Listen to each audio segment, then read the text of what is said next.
Hey, so a doctor shared this case with me and I thought it was super interesting, so I wanted to share it with you. There's crowding going on in both arches, but the end result didn't really look too good. There's a couple modifications that I would recommend making, so I just wanted to share this with you. My name's Dr. Avi Patel. I'm a dentist and I help doctors get started with clear aligners. Hope you enjoy this video. Check it out. All right, so we got a pretty interesting case here. This patient is coming at us with crowding on both the mandibular and maxillary arches. And so just showcasing it here, something that I like to look at is where we're at. So this is showing us at the end, this is the beginning. And then zooming in here, first thing that my eyes are going to in this case are these incisors here. So we've got this crowding and they are telling us, the lab is telling us to do 0.5 millimeters of IPR here.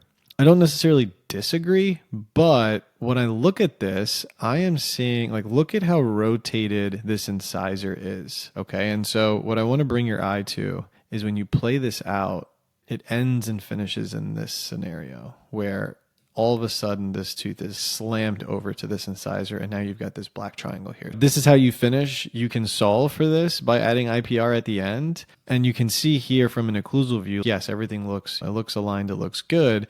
But what I don't like is that we started here and now we're bringing this incisor all the way over to the midline. It almost just seems unnecessary. It almost seems as though there's an easier way to do that because there's no reason why you should rotate this out and then you have so little space between these two and then you've got this black triangle there. In my opinion, especially when you're starting like this, I feel like almost if we just focus on rotating, sure, we could do a little bit of IPR here, but just focus on rotating this tooth so that way it's not so extreme. So what I would write back to the lab techs here is letting them know that, but for tooth 23, I would say rotate incisor to improve finishing position so that there is no black triangle. And there's essentially equal spacing contact-wise between the incisors. So that's something that I would put in for this tooth. That is something that's pretty big. The next thing that I would say is looking at how we start and how we finish with the maxillary teeth, right? So if you look at the upper occlusal area here, you've got some overlap here with that crowding, right? And so this patient is presenting like this. And so when we go through this case, you can see that you're extruding these teeth down. You saw that extrusion, so it's bringing down the canine and the laterals for some reason. And we don't need that, nor do we want that. And so you can even just see, look at where these are here. That's the beginning, and that's the end. That's the beginning, and that's the end. So we don't need these to extrude so much. So I would say less extrusion on these teeth. Yeah, less extrusion on those teeth, and also the actual movement here on this central, let's play this out. I think that's okay, but there has been wear, you can see on these teeth. There has been wear on these teeth. And when you look at this, you've got this finishing position. So I do think that if we put in the modification to get less extrusion over here, we'll get an improved finish. So that way these are a little bit more even.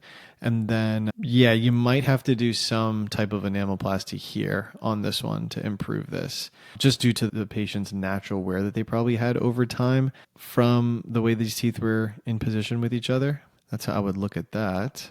Let's see here. All right, so I'm going to play this part out and let's see. So they're expanding these out, they're creating a space, and then they're allowing the central to rotate to get a contact there. And primarily looking at this area here, just looking back at this in the beginning, and I'm just seeing how they're trying to achieve this.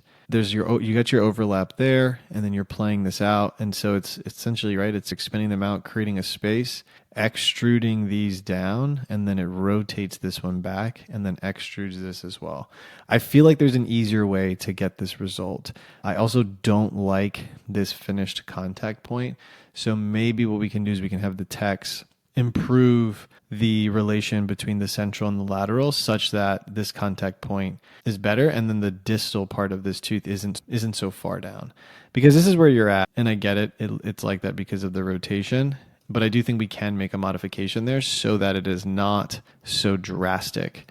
And what happens with a lot of these cases when they come back from the text or the algorithm, like it's going to optimize for positioning and it doesn't take into account everything else. And so what I mean by that is it's essentially trying to optimize for alignment, and it's looking exactly at this, right? This is tunnel vision, what it's looking at. And so it is optimizing to get all these teeth into alignment when you're looking at it from this angle here. However, looking at it from this angle, like that is not the best situation. And so while I do think that even if we improve the movements here, we still will need to do some type of restorative aspect to it for an aesthetic appeal. But I will say, in terms of the way everything is occluding, the occlusion looks pretty decent. You've definitely got plenty of space there between the two arches. So yeah, this patient does seem to be a bit class 2 here.